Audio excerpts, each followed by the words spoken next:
there's a lot to cover in 8 years, but I want to start really with the disasters that you had to deal with, both financial and natural, and looking at the hurricanes, the floods, the tornadoes, the ice storms.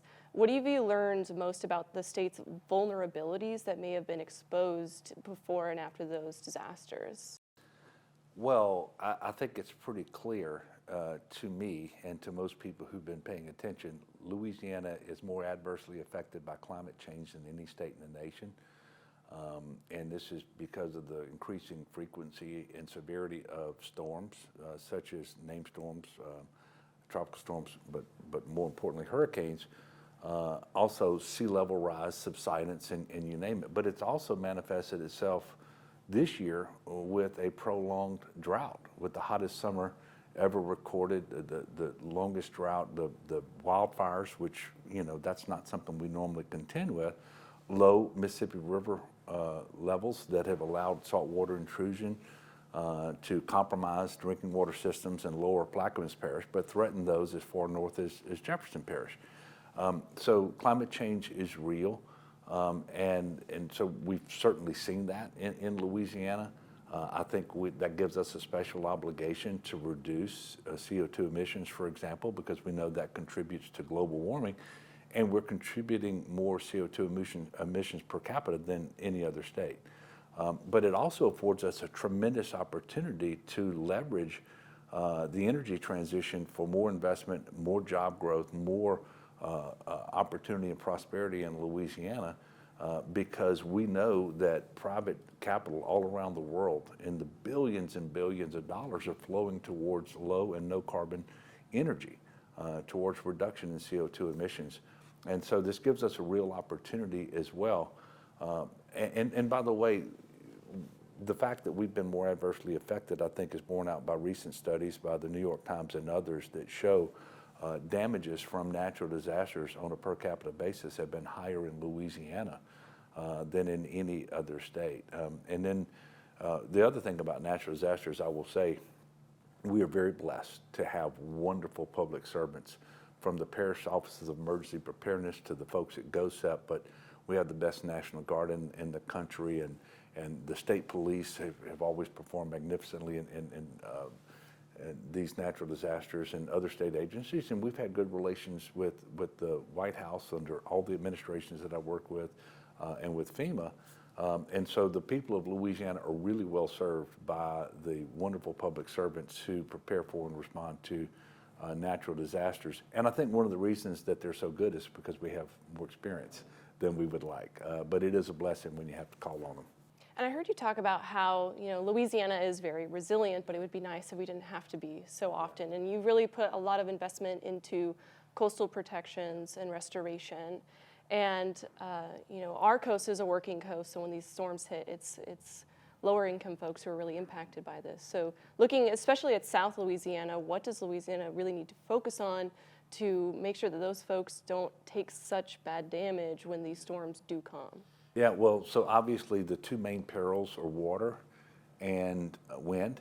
On the water side, it really does look more like water management, doing things through the Coastal Protection Restoration Authority. We have a master plan that has been envisioned of investing at least $1 billion over 50 years. Not that was a magical number, it was the most that at the time we thought we might be able to muster and invest. Well, the good news is we're on track. We invested $1.3 billion last year. It's $1.6 billion this year, $12.5 billion total over the 8 years and that I've been governor. And so we are on track, and you can see that it's making a real difference when we restore barrier islands, when we restore coast, when we build levees, when we improve our locks and floodgates and so forth. That all benefits, and it has greatly reduced the amount of damage sustained in storms because of flooding. The wind peril is a little harder. You can't really stop the wind, but what you can do is through improved building codes and fortified roofs, you can really limit the damage that people sustain there. And so we've come up with a fortified roof program modeled in large part on a successful effort in Alabama but it's something that if we sustain, we will be seeing less damage because of storms from wind, just like we're already seeing because of water. And you would hope and expect and demand that actually show up in terms of reduced insurance premiums too, because that's one of the biggest challenges that people have is the cost of insurance to protect their homes, which is the largest single investment that the vast majority of families have, but also businesses. So storms are very disruptive, especially as you see insurance companies move in and move out and fail to pay claims because they're overwhelmed in terms of the amount of damages that they have to respond to and so forth. So all of that is incredibly important. But we have resilient people, but we also have to have resilient infrastructure to protect those people.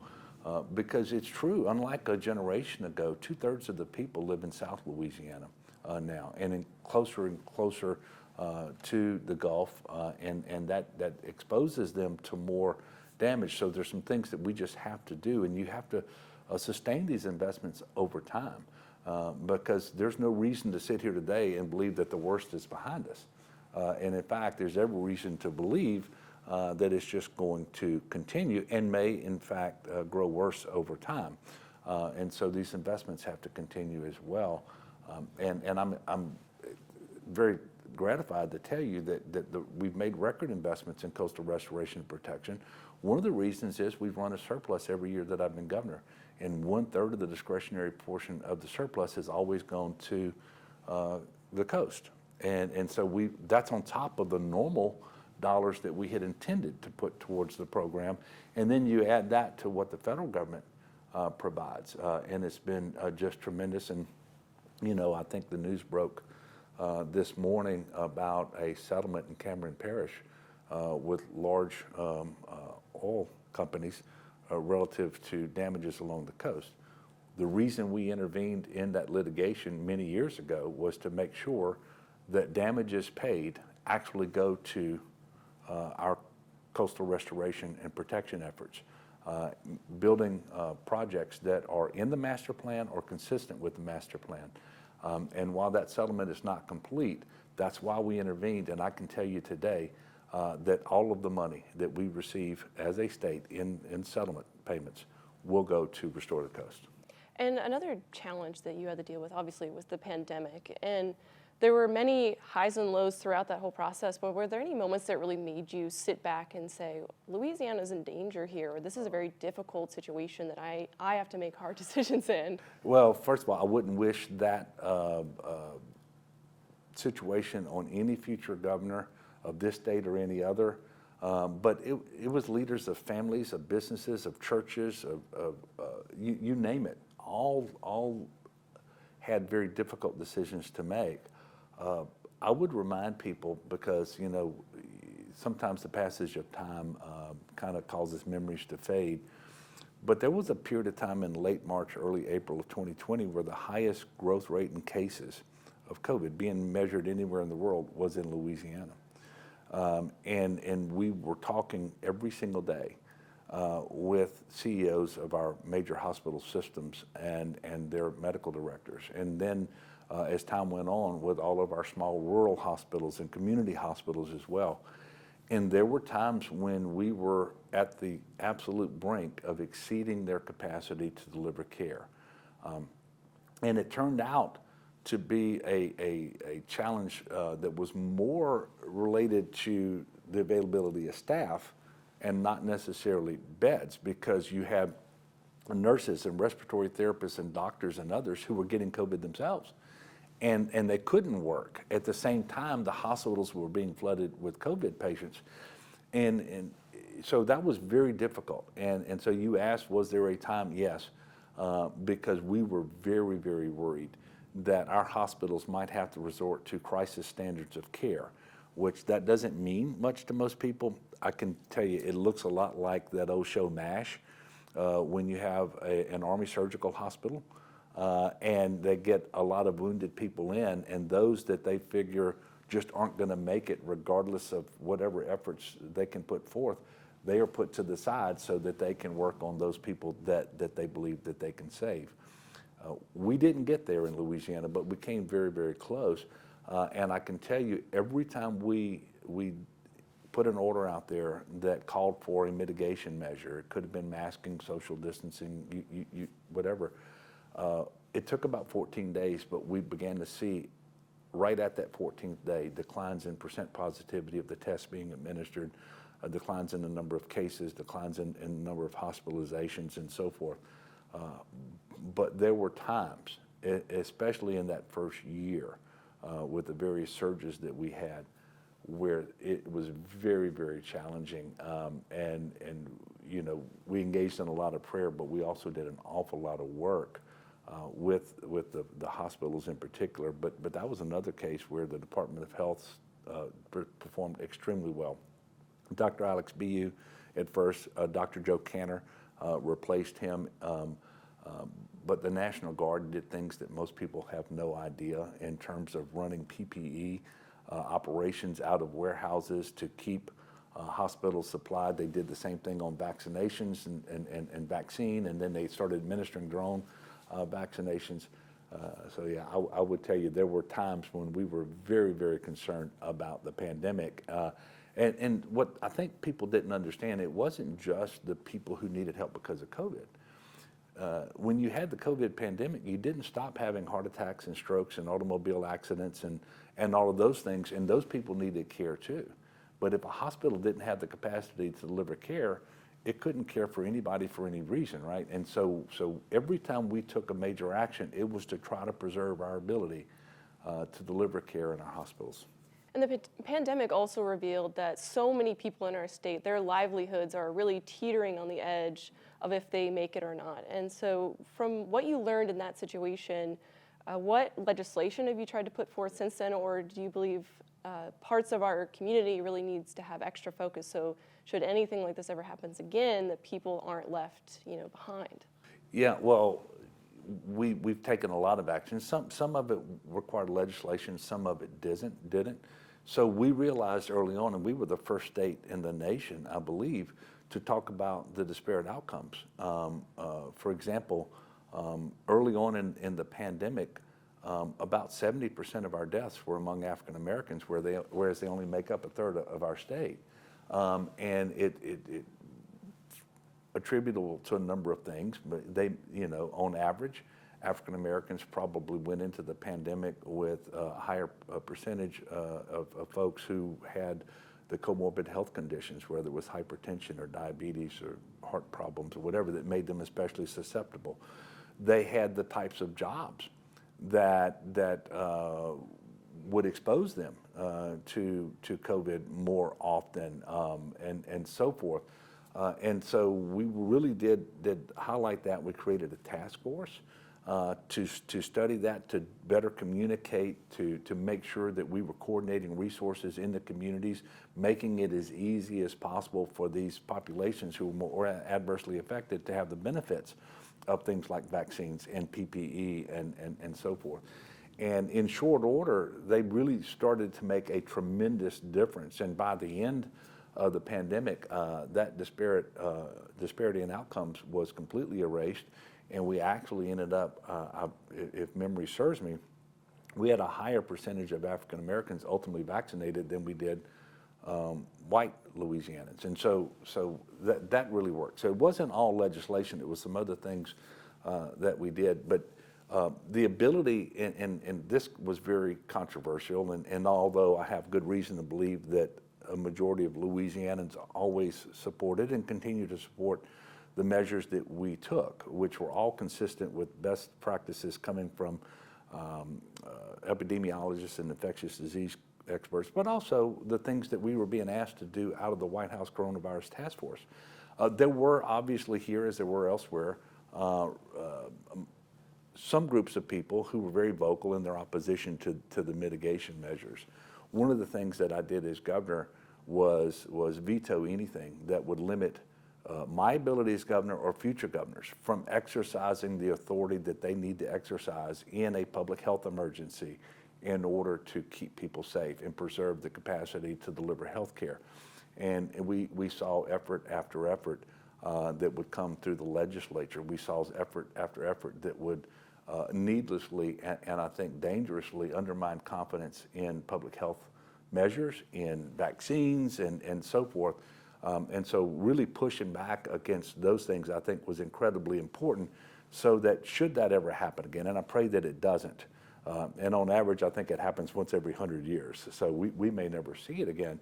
But part of the effort that I undertook was to make sure we didn't do anything that would prevent any future governor or parish president or whoever from taking the actions that were necessary to protect public health, and to make sure that they could maintain some semblance of public order and so forth.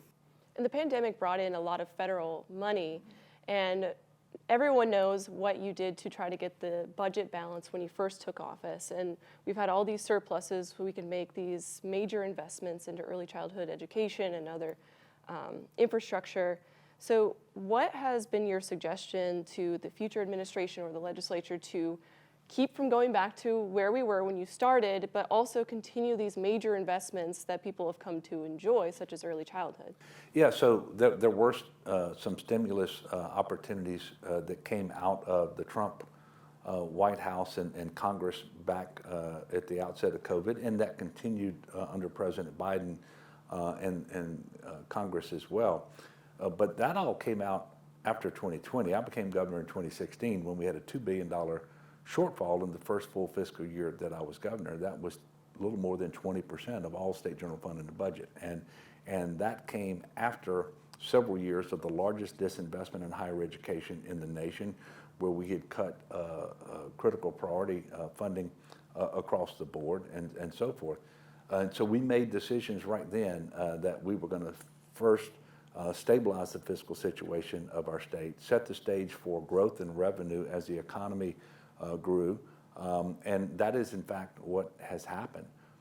And I can tell you that when I became governor, we had a $2 billion shortfall and a total of $400 million in the bank.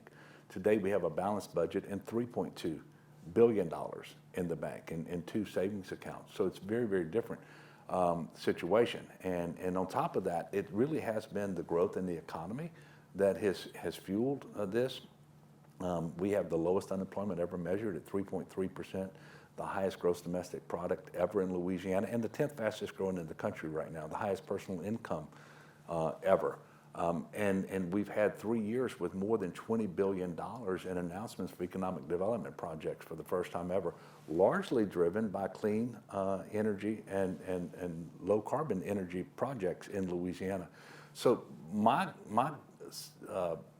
advice to Governor-elect Landry and to the next legislature as well is don't do things that would destabilize the situation in terms of the fiscal situation in our state, but don't upset the economic growth that we've been experiencing either, because otherwise you kind of go back to where we were, and I don't think there's anybody who can objectively say that the fiscal situation, the economic situation in our state isn't just much better today than it was back at the first part of 2016. So my advice is not to make decisions that will destabilize that situation.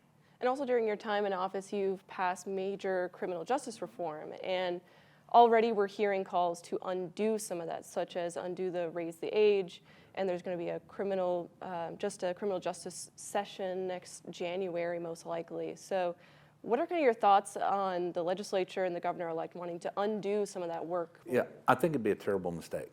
And it would be going back to what our state has reflexively done for decade after decade after decade, which is why for almost all of that time we had the nation's highest incarceration rate.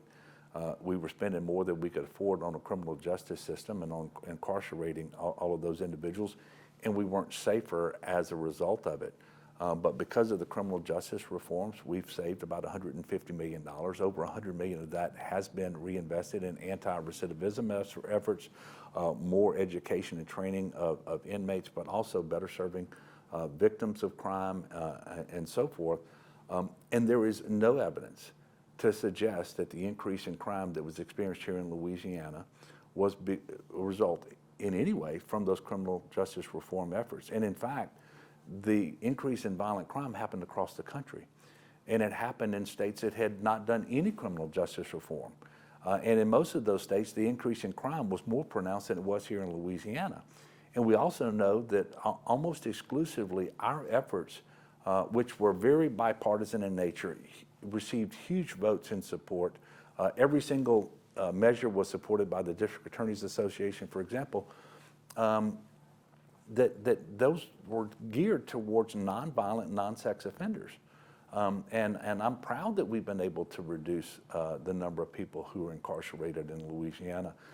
When I leave office, it will be true for the first time in decades that we will not have the nation's highest incarceration rate.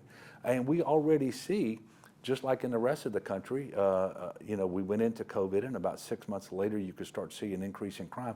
We're already seeing a decrease in crime as well, too. So I know that there's a knee-jerk reaction to respond to every increase in crime by going and saying, we're just going to put more people in prison, we're going to keep them there longer. That has never made us safer. It won't make us safer in the future. And instead, what we need to do is have the courage to look at the data, let the data inform our decisions, and make sure that we don't roll back criminal justice reforms in some wholesale fashion that won't serve us well and will end up costing us too much money. And Governor, you, looking at the election season here of 2023, you've been a major advocate for the state Democrats. You've done a lot of work to get Democrats elected. Looking back on no Democrats getting statewide office, how do you feel that the Democratic Party of Louisiana needs to change, or any suggestions on how to get Democrats winning these seats again? Yeah, well, first of all, I am not satisfied with the situation today. Nobody can try to spend the last election as, in terms of being Democrat as being successful. And I think there's a lot of things that we can do better. One is, and I don't know what to attribute this to, but across the state, both in the primary election and the general election, we just had a tremendous amount of voter apathy, reflected in 35% of our people going out to vote in the primary election. And I quite frankly don't understand that. It's impossible for me to reconcile what the voter turnout is with what my understanding of citizenship ought to mean. And so somehow we have to engage more voters and reduce the apathy, create more involvement. And then in terms of specific ways to get Democrats elected, I focused primarily on being the very best governor that I could be and achieving the best results. Quite often, there were times when there were significant differences between myself and my party, especially nationally, not so much in Louisiana. But I always wanted to govern true to who I am, which is somewhere in the middle of the political spectrum, neither far left nor far right. But I also knew that for me to be successful, I had to be working well with Republicans who had the majority of the House and the majority of the Senate.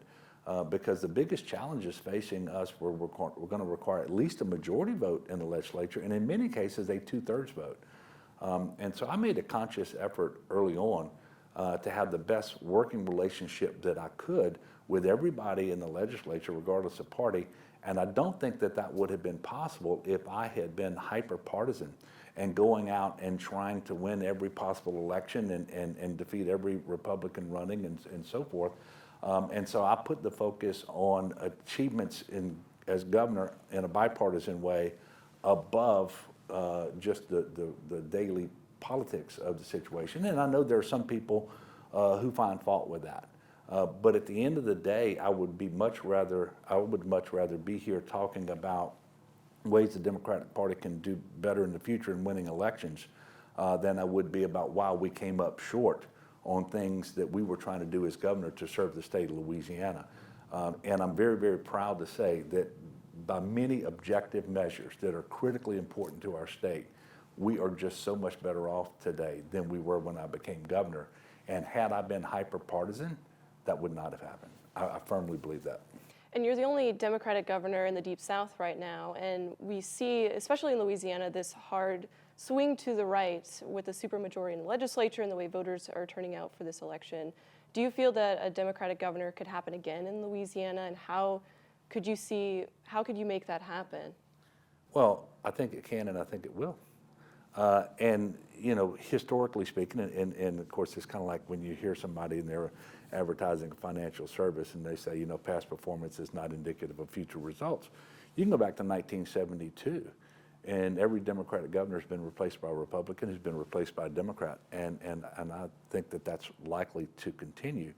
But the question you just asked me is very similar to why people thought I shouldn't run in 2015. They thought the state was so far to the right and so dominated by Republicans that it was not worthwhile for a Democrat to run. That certainly somebody like myself without much name identification across the state should run. I didn't have a lot of money or whatever, but I was able to run and win. I won by 12 points against a sitting United States senator and was reelected 4 years later, the first Democrat to be reelected governor since Edwin Edwards back in 1975. I believe it will happen again, absolutely, and I think that there will be a great opportunity for a Democrat to succeed Jeff Landry whenever that happens, whether it's 4 years from now or 8 years from now, because that's typically what happens in Louisiana. I don't see any reason why that wouldn't continue to happen. And I think this happens in more states than just Louisiana. But the elections are settled between, you know, the 40-yard lines, and you're going to typically have 40% of the people, if they vote, they're going to vote Democrat, and 40% are always going to vote Republican. I think Republicans have an edge, but I don't think it's a built-in advantage to the point where a really good Democrat running on, you know, after a Republican administration can't win. And I mean, so that would be my expectation actually going forward. And you've been meeting with the governor-elect, and he's been putting together all these transition teams. And you two have been butting heads at times, to put it kindly, over the last 8 years. So are there any things that you have talked to Jeff Landry about that you may be concerned that he would do taking office, or just any advice that you've really been pressing upon him? Well, so I'm not going to get into any conversations that I've had with him. I think y'all know that Jeff and Sharon Landry came over and had a nice meeting with me and Donna. We had a nice lunch. We went around the mansion and showed them the mansion, but we also had a business meeting before that. And by the way, this is how transitions are supposed to happen. I want to reassure the people of Louisiana that for many months, the governor's office and all of my cabinet level agencies have been preparing for a robust, transparent transition that is actually happening, where we prepared information in advance and we've had meetings and we're producing additional information, because I want Jeff Landry to be successful. I'm a Louisianan. I'm staying here. I'm going to go back into business. I'm going to have grandchildren and so forth. I really want him to be successful, and I don't want in any way for him to be handicapped by anything other than a complete, very robust transition. That is taking place as we speak. And I would just refer you back to some of the questions you asked in terms of what advice I would give him. And look, I firmly believe that our state has benefited from the major policy initiatives that we have undertaken since I've been governor. So clearly on my way out, I would encourage Jeff Landry to maintain those. Now, I'm not naive. He and I don't see the world exactly the same. He has different viewpoints on these things, but not on all of them.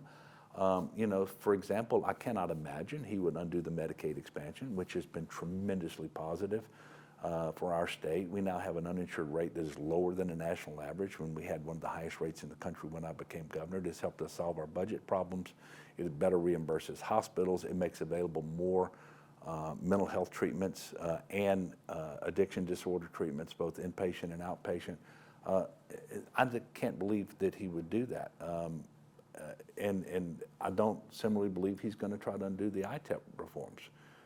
There's $750 million more has been available for police protection and fire protection, educating our children, all while we've grown the ITEP program by 2.5 times. Pre-reform years, the average $10 billion a year in ITEP qualified projects. They've been $25 billion a year on average since we made the reforms. And we've not had any period of economic development in the history of the state like we've had over the last several years. So I would not expect wholesale changes on all of these things, but I do expect that there will be changes. Obviously, we have different philosophies, and I mean, there's a reason I'm a Democrat and he's a Republican, right? And so I think you're going to see some differences. But the advice that I would give him that I'm willing to share with you is that which I have shared with you, and I'm not going to talk about any private conversations that we've had, and yes, we did have some. Well, Governor, just to wrap it up, when people look back on your 8 years and kids learn about you in school, what are you really hoping that your legacy is going to be when they talk about you years from now? You know, I hope that there will be a general acknowledgement that the state is just substantially, objectively better off when I left than the day I found it. And that came about because of a lot of hard work, that I really love this state and its people, worked hard and did it in a way that is uncommon around the country, because we still have bipartisanship here in Louisiana. And that is obviously true because just about everything that we've accomplished was me working with the legislature, which is a majority Republican legislature. And again, on many of the things that were most pressing that represented our biggest victories, we had actually had to have a 2/3 vote.